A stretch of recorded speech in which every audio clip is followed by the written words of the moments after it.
पिछले एपिसोड में हमने देखा बेन, ग्वेन और केविन को ग्रैंडपा मैक्स का वो होलोग्राफिक वीडियो मैसेज दिखाता है और कहता है जिन लोगों ने भी मुझ पर हमला किया था ग्रैंडपा मैक्स की मौत के पीछे भी उन्हीं लोगों का हाथ होगा। इसके बाद वो फॉरवर्ड नाइट से लड़ने चले जाते हैं ये सोचकर कि उन्होंने बेन पर अटैक किया था, पर बाद में पता चलता है कि इन सब के पीछे कोई और ही है और बेन कहता है कि मैं जानता हूँ ये पता लगाने में इसमें हमारी मदद कौन कर सकता है। अब आगे जैसे ही ग्वेन और केविन बेन से पूछते हैं कि इसमें हमारी मदद कौन कर सकता है तो बेन कहता है जिमी, और वो तुरंत जिमी के पास पहुंचते हैं और उसे सब बताते हैं कि बेन पे किसी ने हमला किया था और हमें पता नहीं चल रहा कि वो आखिर है कौन। तो जिमी कहता है कि मैं अपने डेटाबेस में चेक करके बताता हूँ कि हाल ही में कोई स्ट्रेंज एक्टिविटीज हुई है क्या। कुछ वीडियोस को देखने के बाद जिमी कहता है कि ये 2 दिन पहले की फुटेज है जिसमें कुछ स्ट्रेंज लग रहा है, शायद ये वीडियो तुम्हारी मदद कर सके। फिर वो सब उस फुटेज को देखते हैं जिसमें दिखता है कि कुछ लोग वही लेवल 5 टेक्नोलॉजी की गन्स एक दूसरी जगह लेकर जा रहे हैं। इसके बाद बेन, ग्वेन और केविन जिमी को थैंक्स कहते हैं और उस वीडियो में दिखाए गए लोकेशन पर जाने के लिए रवाना हो जाते हैं। उस लोकेशन पर पहुंचते ही वो देखते हैं कि उस जगह पर और कोई नहीं बल्कि डीएनए एलियंस है जो कि क्रिस्टल कोड निकालने के लिए वहां पर खुदाई कर रहे हैं। और फिर बेन कहता है डीएनए एलियंस फिर से वापस कैसे आ सकते हैं, तो ग्वेन कहती है कि हाइब्रिड के साथ तो अब हमारी कोई दुश्मनी भी नहीं है, तो फिर वो आखिर ऐसा क्यों कर रहे हैं। तो केविन कहता है इस सब का जवाब तुम्हारा दोस्त राइनी ही दे सकता है बेन।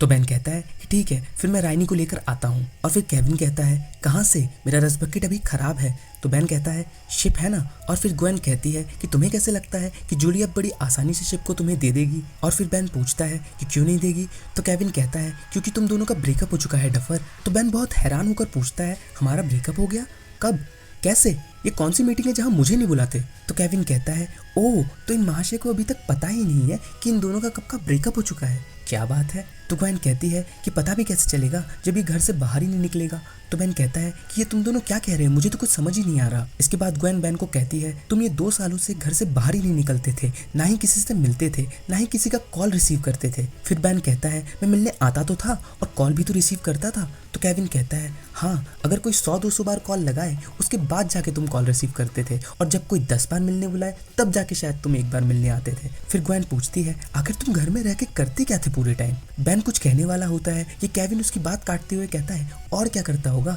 बस मिस्टर स्मूदी पीता होगा और सुमो स्लैमर्स देखता रहता होगा पूरे टाइम। और ग्वेन कहती है कि तुम बिल्कुल भी वक्त नहीं देते थे जूली को और तुम्हारी इसी हरकत की वजह से उसने तुमसे ब्रेकअप कर लिया। तो बेन कहता है उसने मुझे तो कुछ नहीं बताया। तो ग्वेन कहती है तुम उससे मिलोगे या उसको कॉल उठाओगे तब वो तुम्हें बताएगी ना। इसके बाद बेन कहता है तो क्या मैं जूली से शिप को नहीं मांग सकता। तो ग्वेन कहती है कि नहीं तुम नहीं मांग सकते लेकिन हम जरूर मांग सकते हैं। इसके बाद वो जूली के पास जाने के लिए वहां से निकल जाते हैं। जैसे ही वो जूली के पास पहुंचते हैं जूली बेन को वहां देखकर काफी नाराज हो जाती है, लेकिन ग्वेन उस माहौल को संभालते हुए कहती है कि जूली अभी हमें तुम्हारी मदद चाहिए, प्लीज इमरजेंसी है। तो जूली कहती है बाथरूम आगे से लेफ्ट में है।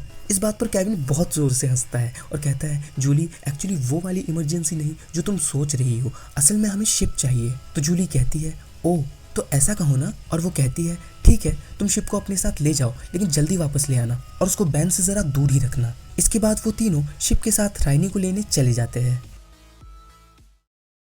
वीडियो पसंद आई हो तो एक लाइक और कमेंट तो बनता है बॉस। ऐसी इंटरेस्टिंग वीडियोस देखने के लिए चैनल को सब्सक्राइब करके बेल आइकन दबाना मत भूलिएगा। इस वीडियो को अपने चाहने वालों के साथ शेयर करना मत भूलिएगा। मैं मिलता हूँ ऐसी एक इंटरेस्टिंग वीडियो के साथ, तब तक के लिए बाय, थैंक्स फॉर वॉचिंग।